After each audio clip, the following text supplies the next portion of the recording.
What's up guys, Elite back with another video. In this video I want to talk about the Weekly Nightfall Strike Savathun song.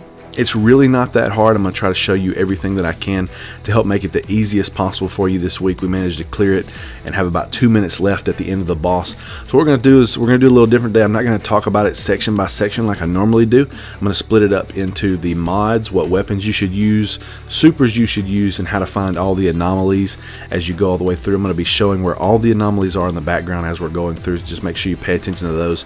You know, take the volume off, pause, rewind, and kind of figure out where they are before you go into the strike. And then we'll talk about the team makeup, how you should handle going through looking for the anomalies and everything else. So first, let's talk about the modifiers this week. The first one is called Momentum. This basically means that if you take damage, you're not going to regen your health or your shield unless you are moving around. Sprinting is what's going to get it back to you the fastest. And the one difficult thing about this is everything in this strike is very accurate. So if you're running out in the open, they're probably going to kill you. So you want to make sure you're kind of juking and jiving in between objects and obstacles, keeping them the damage off of you. Also utilizing melees that give you your health back, as well as the Warlock Healing Rift. Different things like that are going to be able to help you keep your health up as you're moving through the strike. The second modifier is Anomalies. These are basically the little oracle-like things. If you play Destiny 1, as you go through, you're going to shoot those, and it's going to give you 30 seconds a pop back on your timer. There's quite a few of these in the strike. It's not like it was a couple weeks ago during the Exodus Black Strike, where there was a section of them and then none for a long time and then some right before the boss. Here they're just constantly throughout the strike, so make sure you're looking as you're going through doors, turning around and looking at the threshold. That's usually where they hang out, or as soon as you pass objects really fast, they'll usually have them stuck behind a little corner. But I'll show you all those that I found throughout here. I might have missed one or two as I went through. As far as weapons and enemy troop makeups throughout the strike, you're going to deal with a standard couple knights, wizard, maybe a couple ogres, acolytes, and thrall. They're always going to be together. Handle the thrall first, and the acolytes, kind of getting them out the way if you can stay behind cover. I would then focus fire on the knights, just because their arc shields, they're everywhere. So if you can put some arc weapons on in your energy slot, that's going to help you out a lot. And make sure you can coordinate with your team to focus fire on them, because it's going to allow you to kill them a lot faster, and then you can deal with less enemies shooting at you. The wizards are going to be of two different elements. You're going to have solar and void. More solar than anything. The void are only going to be when you're shooting the crystals, so that's only going to happen a few times in the strike. So just not having a void is not really that big of a deal, but making sure that you have at least an arc energy weapon and then maybe a solar power weapon throughout your team is going to help you a lot. It's a lot easier to shoot the shield off of something and then blow up half of its health than having to shoot the shield off and then the full bar of health. For supers on the Warlock, I would recommend either the Void Walker with Devouring build, or I would recommend the Dawn Blade, just because the Solar Grenade works really well. And I managed to take out a lot of enemies. If you can get the perk on there where you actually get super energy back for killing enemies, the red bars will give you pretty much a super that lasts quite a long time.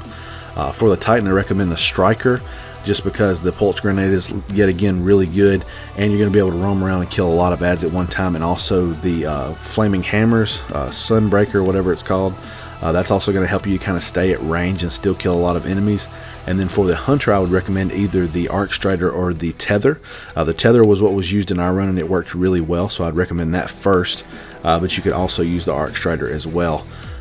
Being able to tether the enemies and keep them from shooting at you is also very valuable. As far as things to look forward to throughout the strike as you're dealing with different enemies, there are going to be two sections where you have to pick up an orb of void power, and you're going to have to take it to a little conduit that has two shriekers attached to it. And when you slam it on there, you're going to destroy those. The first one you encounter, they're very close together, so you just kill I think the knight and a few acolytes that are there, and the wizard that holds the orb, and pretty much just kill all the ads, and then just take it and destroy the two shriekers. There's nothing crazy to do there. Just you won't have to worry really about dying. The really tricky one is the second one you get to. There's quite a big distance between the orb and where you actually deposit it at the shriekers. So what you're going to have to do is you're going to have one of your teammates grab the orb and periodically drop it to shoot enemies and pick it up before it goes back to its original spot. And you'll see that probably throughout the video somewhere in here as well. Once you get through with that spot, there's going to be I think 4 ogres, a bunch of acolytes, so you're going to have to deal with a lot of enemies before you get done. Don't worry, you're going to have plenty of time if you've done it the way I'm telling you and getting all the anomalies. Just make sure you kill all the ads, because it's just going to cause you all to die if you try to rush it. In the middle of those two sections, you're going to have a room you enter that's kind of circular. You jump down in it, and it's going to have kind of this little circle hole, if you've played the strike before, where you jump down at the boss. It's going to be closed off to you at first, and there's going to be a room off to kind of the left that's going to have an anomaly that you cannot get to. Don't worry, you'll be able to get to it later when you circle around and finally kind of kill the wizards there that are actually keeping you from going to the boss room, and you'll see that in the video as well. Once you get down to the boss room, there are a few more anomalies, before you actually get to the boss that you can get in the last room. It's very dark. They're really easy to see. There was one that I almost missed, but I managed to get it just in time before the fire team pulled me forward. Once you get to the boss fight, it's pretty standard. You're just trying to whittle down his health section by section. He's going to teleport when you get him down, I think, each third of his health. He's going to go right first, and then he's going to teleport quickly back to the middle and then quickly to the left. Once you get, each time you're going to have to deal with a wave of adds in the middle of him moving, so just use your supers on them. You don't really have to use them on the boss just because his health is super easy to get down. Once he teleports to the left, he's going to have a ton of ogres and acolytes spawn. This is where you're going to really use your supers and heavy power ammo. Once you teleport him back to the middle, he's going to actually go to the far back where you're going to have to kill a wizard one more time, take one of those orbs and slam it on the boss himself.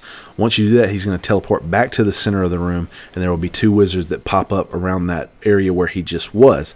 They will kill you very quickly, so just try to stay out of their way and keep moving. Once you kill the boss, you'll collect your loot and head to the Tower to Savathun and get some powerful gear. That's pretty much, guys, for the Nightfall this week. I hope it's been helpful to you. I hope you're able to see all the anomalies. Just kind of take the volume off and just scroll through and find them individually as you're going through if you need to. Remember to have 2 people go through the strike normally and 1 person get the anomalies. If you have everybody worrying about the anomalies, you end up wasting a lot of time. Once you clear the first horde mode of enemies, you want to have about 11 minutes left, and then once you get to the boss, you want to have about 8 minutes left or so, and we finished with 2 left at the end. That's pretty much it, guys. I hope you enjoyed it. Leave a like if you did. Comment below. Let me know. Is there anything that I missed or anything that you would got some tips for people to learn how to do it even better than I did today? Subscribe if you're not subscribed, and I'll see you in the next video.